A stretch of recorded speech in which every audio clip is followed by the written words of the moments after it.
Fala pessoal, estamos aqui para mais um vídeo. Meu nome é Arthur, eu sou analista de valores imobiliários e hoje a gente vai falar sobre o resultado da Magazine Luiza. Então, essa semana, como todo mundo viu aí, foi cheia em resultados, né? Empresa pra caramba, muita empresa interessante, muita empresa, sabe, que eu gosto, que faz bastante vídeo, tá? Mas os vídeos aqui tem que escolher e equilibrar, né? O que tem uma empresa que, né, o pessoal gosta, que acompanha mais, claro, né? Eu continuo fazendo vídeo de outras empresas também, que não tem tanta atenção. Mas o principal é que tem algum aprendizado, esse é o foco aqui. É que tenham coisas que a gente olhe e tire lições. Tem um monte de resultados essa semana que foi tranquilo, foi dentro do que se esperava, do que a empresa sempre entrega, não tem muito o que comentar. Então, estou dando preferência para esses mais ricos em análise, tá? É óbvio que de vez em quando tem que fazer dessas empresas também que são um reloginho para não esquecer que elas existem, né? Mas quando tem alguma coisa para a gente discutir é mais interessante. E o Magazine Luiza tá cheio de coisa para ver, avaliar, discutir. É bem interessante o case dela. Esse resultado eu confesso que eu achei surpreendente.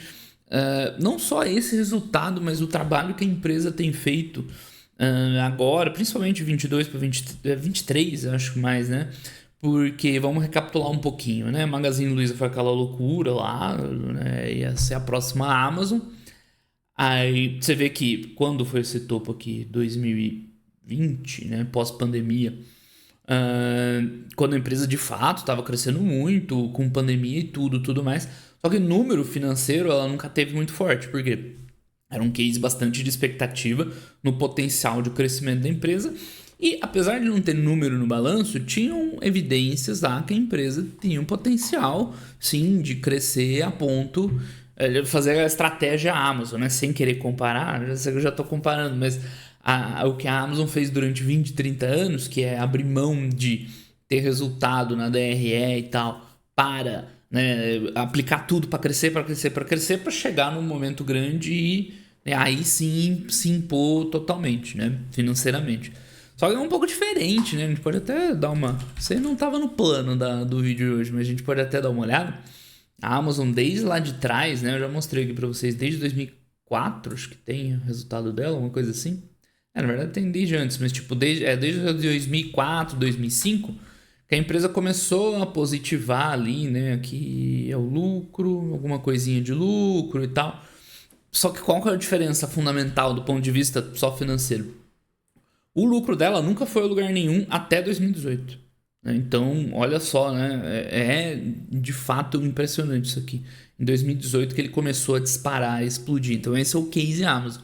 Gasta tudo, né, para a empresa crescer. Aí depois que ela tá numa condição boa, né, enfim, começa a entrar um resultado. E aí, insanamente forte, né? Para quem lucrava 1 bi, olha lá, e começou a vir 2, 3, e foi para 50 bi, né? Enfim, tem vários detalhes nessa história, mas olhando aqui por cima. Só que qual que é a diferença fundamental?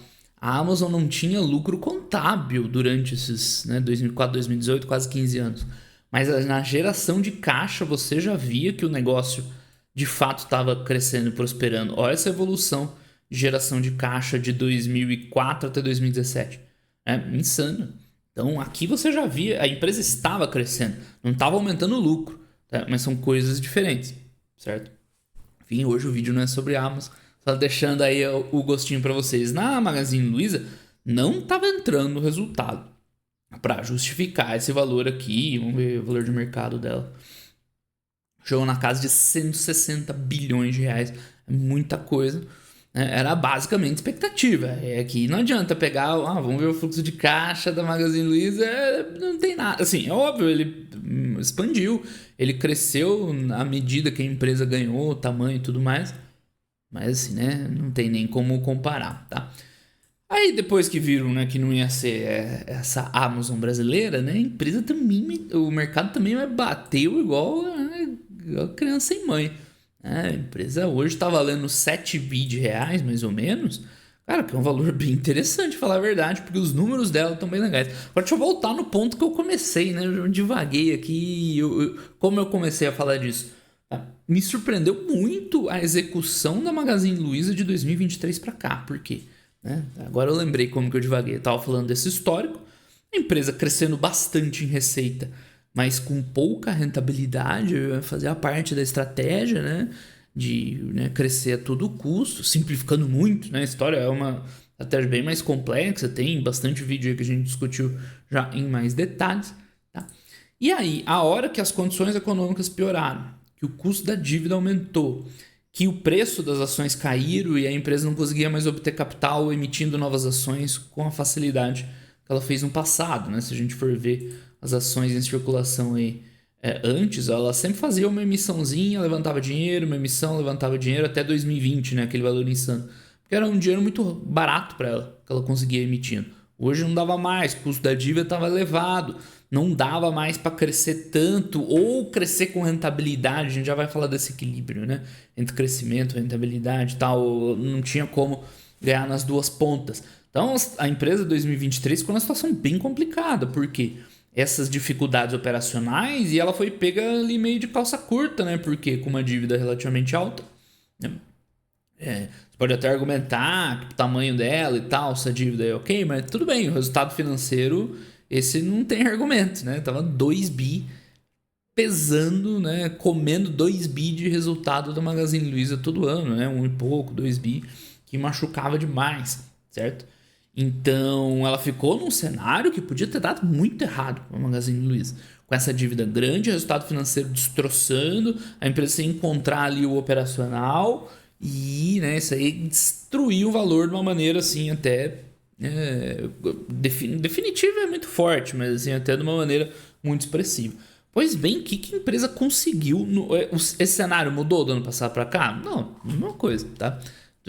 O cenário que a galera pinta aí no meio do mercado tá como se fosse ainda pior, né? Como se o mundo estivesse acabando. Também não é para tanto. Mas o cenário continua duro, continua difícil. A empresa conseguiu, assim, pode não parecer, mas melhorou muito o resultado da Magazine Luiza em rentabilidade, uma rentabilidade que fazia anos que ela não tinha. Tá?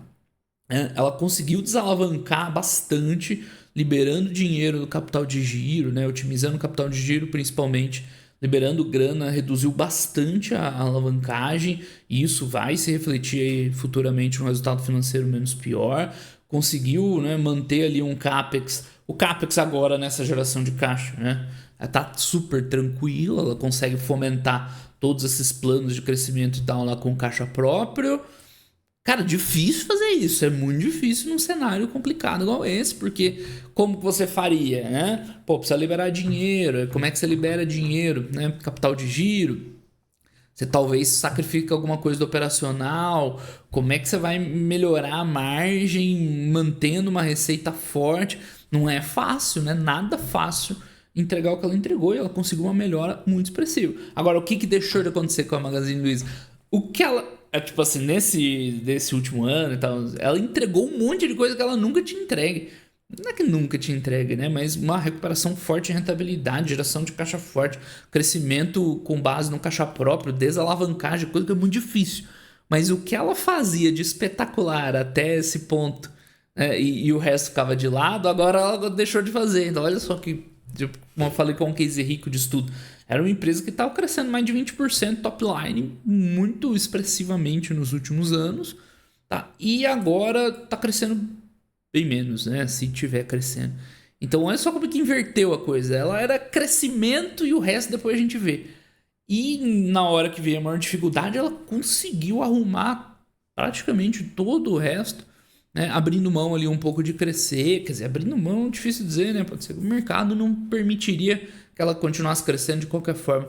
Mas, assim, chama muita atenção esse resultado dos últimos períodos, tá? Vamos abrir aqui o release no site da RI, pela execução que a empresa entregou nesse... mais ou menos um ano, né? Nesses últimos períodos aqui. E aí começou a entrar em EBITDA forte, aí sobra dinheiro, aí desalavanca, aí cobre o CAPEX com tranquilidade. Se ela voltar a crescer aquilo que ela estava crescendo antes, cara... um combo, assim, é tudo que você quer numa empresa, né? Tá faltando só esse crescimento. Claro que não é só, que é uma parte muito importante, né? Mas, assim, de novo, aumentando a granularidade do que a gente tá falando. É um crescimento em loja física expressivo, né? Tudo bem, isso é uma base que tá bem deprimida já de bastante tempo. Mas, tipo, o digital parou de crescer e a loja física começou a crescer. Mas que Magazine Luiza é essa, pô? Que show da Xuxa é esse? Daí inverteu tudo. O que a empresa entregava e deixava de entregar no passado, ela inverteu. Começou a entregar todo o resto. O crescimento em loja física, rentabilidade, blá blá blá. E o crescimento a todo custo, aquele digital, vão explodir, tá um pouco mais modesto, né? Olha só que doideira. Mas enfim, passando aqui para os números especificamente, né? Continua vendendo bem, em crescimento, mas bem modesto, né? Ela era uma empresa que estava crescendo em algum momento ali, 3 dígitos, né? Insano. Agora está crescendo de uma maneira modesta. O e-commerce, né? Por incrível que pareça, né? Foi o grande motor de crescimento durante anos. Se você pegar os vídeos mais antigos lá, tinha aquele gráfico de crescimento do digital, né? E-commerce, 3P e tal lá, explodindo. Agora um pouco mais modesta, né? E as lojas físicas vendendo bem, né? Que doideira. Mas enfim, juntando tudo, incremento já na margem bruta, que é difícil para esse tipo de empresa, né? Difícil ganhar margem bruta. Pode ter contribuição aqui dos serviços crescentes, das outras verticais. Pode ser um grande gatilho de geração de valor para ela, né? Difícil para a gente ainda dizer. A empresa vai dando umas dicas, assim. Ela não abre em detalhe esses números, mas ela tá dando umas dicas que o Magalu Ads e afins e serviços, né, fulfillment e tal, estão representando, né, um share maior das receitas. E aí, né, daria para entender bem esse crescimento de margem. Agora, na margem EBITDA, né, o crescimento é bem expressivo, né, 2 pontos percentuais. 2 pontos percentuais, para esse tipo de negócio é muita coisa. É a diferença de você mal tá conseguindo cobrir a dívida, igual aconteceu ano passado, para tá sobrando dinheiro, igual tá esses últimos resultados, né? Então, aí tudo vai dando certo em cascata. Aí você vai desalavancando, a despesa financeira diminui. Mas a Selic agora voltou a ter uma trajetória de alta, né? Sim, mas essa queda assim, vem bastante da desalavancagem bruta da empresa mesmo, né? Então voltou até a lucrar, lucro contábil e tudo mais. Geração de caixa muito expressiva, né? 2 bi nos últimos 12 meses. Chama bastante atenção. Então, principalmente, né, melhoria ali operacional, capital de giro, né? Claro, não tem milagre, mas a empresa não vai conseguir tirar essa melhora de capital de giro todo o resultado, né? Não tem como. Mas, né, impressionante o que ela fez nesse período aí onde ela mais precisava. Então, tem bastante. A gente já vai falar lá do caixa, a parceria com a AliExpress. É difícil a gente dizer também o quanto isso aí, né, impacta, mas com certeza é bem positivo para a empresa, né? Esse ponto aqui, né, que eu acho game changer para eles, o quanto mais eles conseguirem crescer os serviços e outras, né, verticais de receita, né, que são ali, não vou nem dizer complementar, né, mas que estão orbitando em volta ali do ecossistema marketplace, mas tem potencial de entrar margem e fazer esse motor girar que a gente está comentando. Então, fulfillment com certeza ajuda muito, ads e serviço financeiro e marketing, seja lá, cloud, né? Chegou uma hora e falou, como assim? A Magazine Luiza virou uma empresa de tecnologia, né? Tipo, não chegou a tanto, mas, né, é um potencial lá. Que quanto mais os caras conseguirem desenvolver isso aqui, mais, né, game changer pode ser essa mudança na empresa, né? Enfim, então a mensagem da diretoria é bem nesse sentido que eu estava comentando, né? Teve uns ciclos aí meio atribulados, então 2016 e 2020 foi aquele crescimento insano que a gente viu, que a empresa deixou de ser uma varejista, ó, eles mesmos estão escrevendo, tá? Não sou eu que estou falando. Passou de um varejista para uma plataforma digital multicanal, e aí que morava toda aquela expectativa em cima da empresa e tudo mais, né? E depois de 2020 ela teve ali que se, né, segurar, não vou usar se reinventar, né, que já ficou batido esse termo, porque de fato não tinha que reinventar, tinha que continuar o que estava fazendo, mas de uma maneira um pouco mais rentável, porque aquele tempo ali de capital barato, vamos dizer assim, tinha acabado. Então eles consolidaram o ecossistema, né, capturando essas sinergias e conseguindo botar de novo rentabilidade e resolver todos aqueles problemas lá que a gente viu, né? Então, olha só o que eles colocaram, né? Estamos rapidamente nos transformando num negócio à prova de Selic. Eu não diria assim a prova de Selic, mas tipo, é inegável que a atividade principal dela de varejo tem muita dependência das condições econômicas e tudo mais.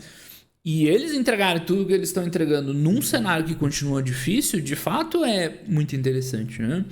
Não é pouca coisa, como tá bem escrito aqui. Então, uma baita entrega, tá? Nesse trimestre, ratifica bastante coisa. Quarto balanço consecutivo, resultado positivo, né? Ano passado foi bem pesado. Enfim, capital de giro, geração de caixa. Essa é a base, né? Melhorou principalmente capital de giro, junto com rentabilidade, as duas coisas juntas.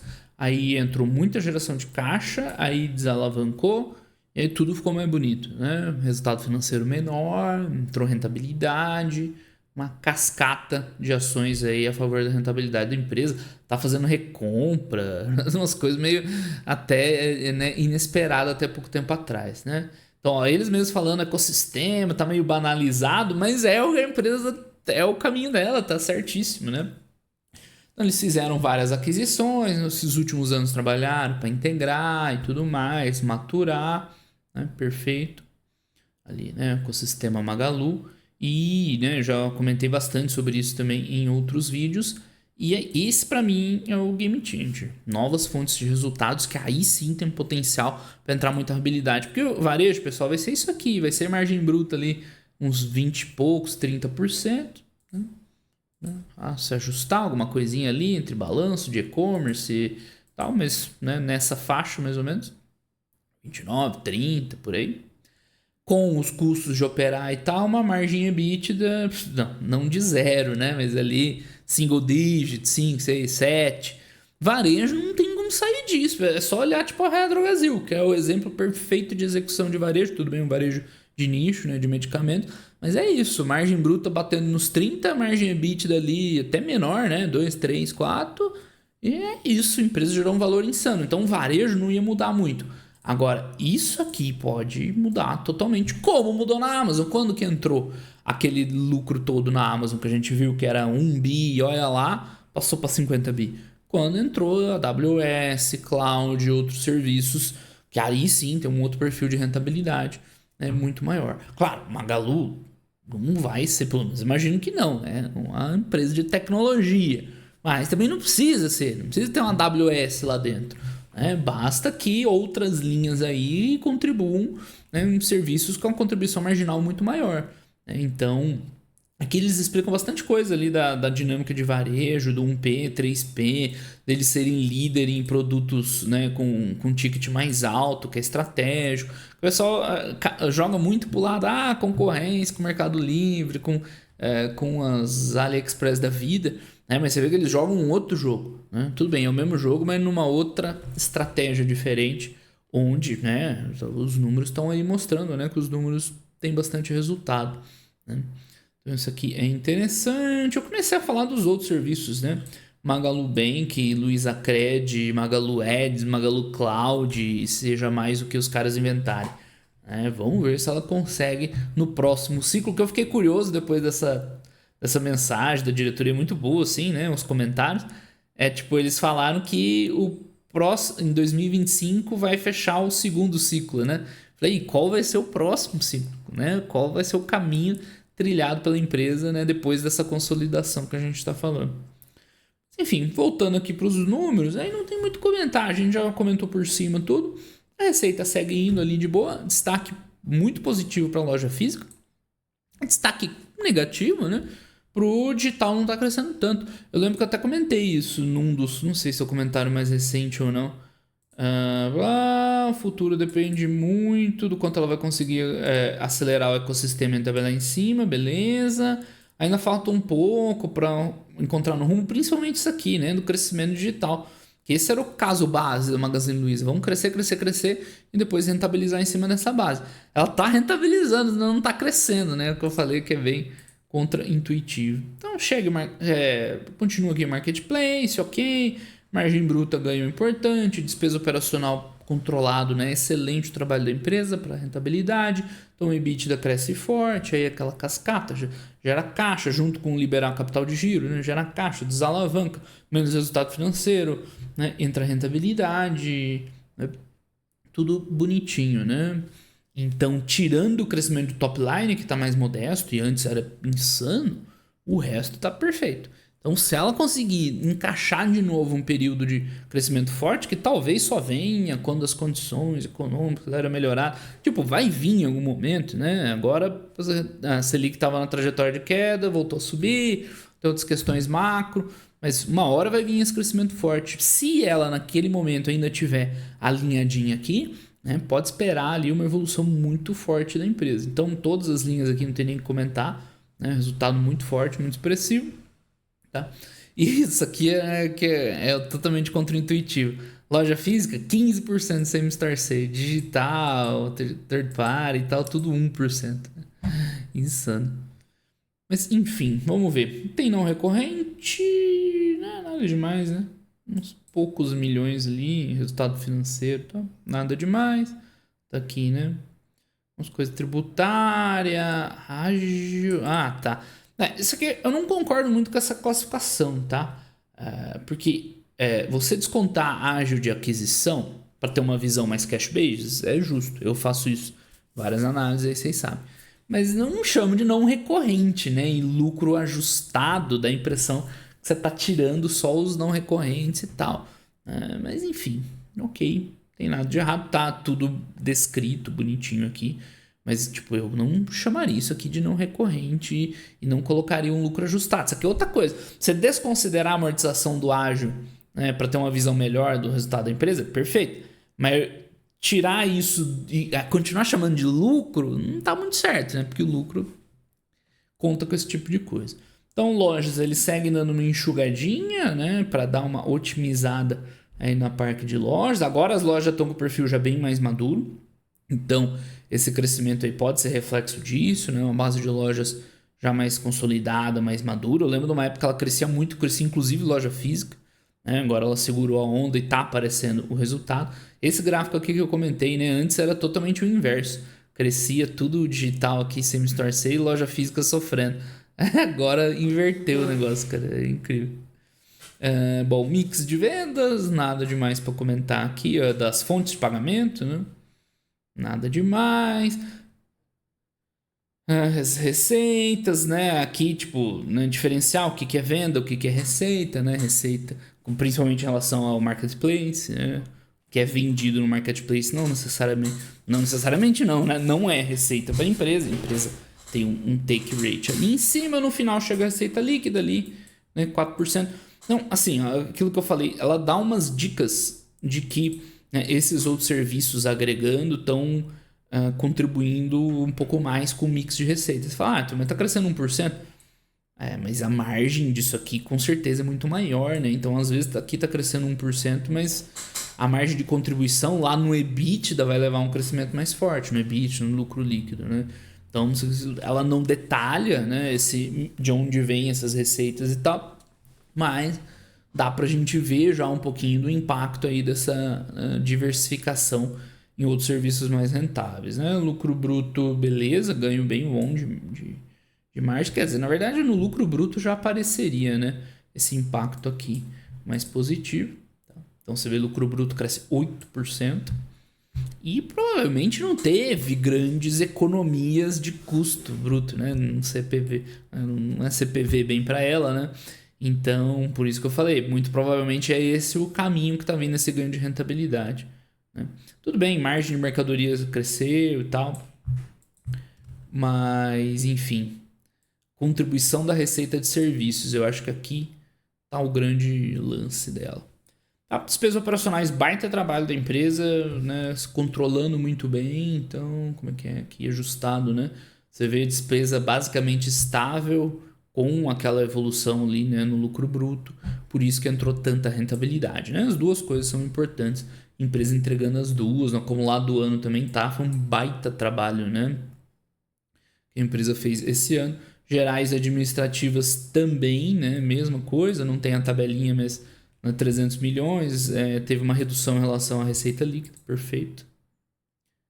PCLD não depende tanto da empresa, também não é tão grande, né? Tem uns outros e tal, alguma coisa relevante teve no trimestre anterior, né? Créditos tributários, por isso tem que comparar ajustado. Equivalência patrimonial entra a Luizacred, que já deu prejuízo no passado e tal, agora foi positivo, claro, também ajuda na rentabilidade, né? E no final, o ganho do EBITDA, contando tudo isso, é muito bom. Então tem ganho lá no top line, tanto um ganho ali das mercadorias, mas provavelmente um ganho relevante de serviços também.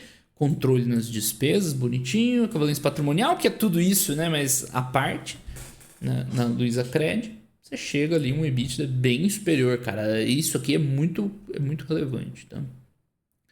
Resultado financeiro também melhora, porque a empresa desalavancou bastante, a gente já vai ver a dívida, tá? Então, mesmo que a taxa Selic do ano passado para cá está menor, mesmo que ela esteja de novo numa trajetória de alta agora. Só que o principal é essa desalavancagem no endividamento, né? Então, o resultado financeiro melhorou bastante, ajudou bem. Com a Selic subindo, vai voltar a pesar um pouquinho isso aqui? Com certeza. Mas ela tem um patamar de dívida mais baixo, né? E a continuar essa geração de caixa, pode reduzir ainda mais, né? Nesse período dessa nova Magalu de rentabilidade, não de crescimento, tá? Acaba entrando lucro contábil, não é a métrica mais relevante, né? Porque a empresa, a exemplo ali da Amazon, de novo, né? Sem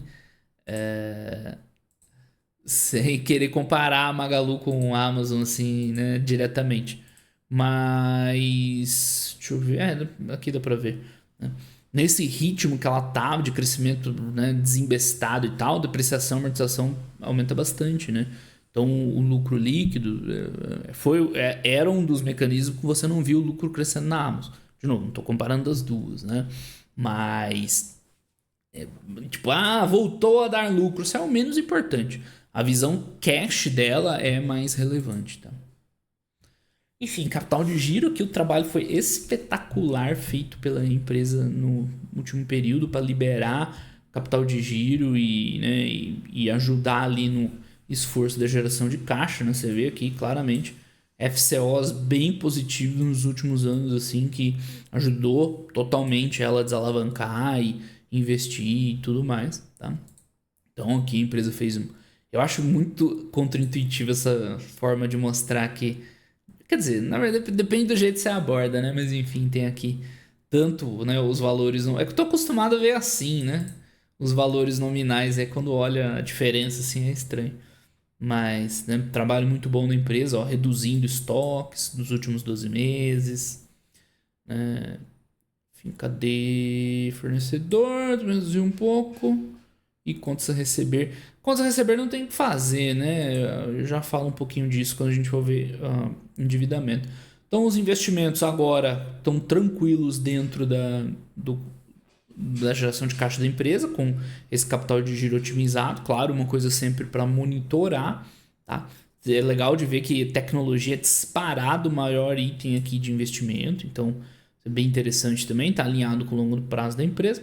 E esse acho que é o ponto que mais, assim, você precisa fazer uma análise boa para entender Magazine Luiza, essa questão do endividamento, né? Então, já expliquei isso aqui. A empresa tem a dívida ali corporativa normal, 4,8 bi. Então, reduziu muito de 7 bi antes para 4,8, tá? 7,4, mas enfim, uma redução muito expressiva do endividamento. Tudo bem, caiu um pouquinho o caixa, mas, né, a dívida líquida, você vê reduzindo ali. E, né, tem que ver que depois tem uma entrada maior de caixa, né, tem as sazonalidades e tal, mas enfim, redução de dívida líquida. A Magazine Luiza coloca nesse caixa ajustado os recebíveis de cartão, tá? Então eu já expliquei isso aqui. Isso aqui não é caixa, então chamar de caixa para mim é exagerado, tá? Mas é dinheiro que ela tem para receber com uma previsibilidade boa, tá? Então, assim, é importante entender o que tem. Né? Então a empresa, na visão ali, estrutura de capital, tá tranquilo, tá com dinheiro sobrando, porque a hora que ela receber, né, todas essas contas aqui, né, os recebíveis de cartão, ela consegue cobrir a dívida e sobra dinheiro. Só que ela não recebeu ainda, não é dela, não tá na mão dela, não produz resultado financeiro. Então por isso que, tipo, eu não gosto de chamar de caixa, mas ao mesmo tempo você não pode ignorar isso aqui também, tá? Um valor grande aí de recebíveis. Então, né, é importante entender isso. A empresa está bem saudável de estrutura de capital, mas isso aqui dá resultado financeiro, pesa em cima dos números da empresa, tá? Enfim, se ela numa emergência, ela podia descontar isso aqui, levantar dinheiro. Ela não quis fazer naquele último período, ela podia ter feito, né? Pra levantar capital, assim, dar uma machadada ali na dívida. Ela fez a redução da dívida do jeito mais difícil, né? Que é melhorar o operacional.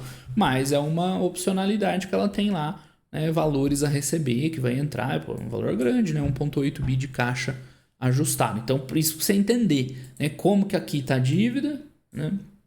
É a dívida líquida e a empresa chega e fala que está com caixa líquido, né? Essa é a diferença. Tá, beleza.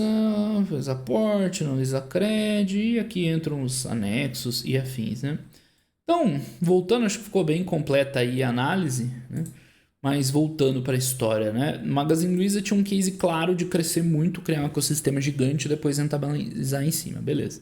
Tava entregando o crescimento do ecossistema muito bem, a rentabilidade estava fraca, mas ok, dentro do plano. Veio, né, o pós-pandemia, que para ela foi brutal, onde ela perdeu bastante rentabilidade, onde ela perdeu as fontes de capital barato, vamos dizer assim, e ela foi pega com uma dívida relevante nesse período, né? Que ela ainda estava no modo crescer desembestado. Ela fez uma execução excelente para recuperar a rentabilidade, liberar dinheiro do capital de giro, já conseguiu desalavancar a geração de caixa sólida nos últimos 2 anos, desalavancou, voltou a entrar rentabilidade, já está o maior EBITDA que ela já teve, certo? Só que, em contrapartida, parou de crescer. Então, assim, a hora que ela acertar, talvez não dependa dela, é difícil pra gente dizer, né? Mas a hora que isso aqui voltar a crescer forte, talvez demore tempo ainda, né? Precise melhorar a economia como um todo. Se ela mantiver isso aqui, meu amigo, vem um resultado violento, tá?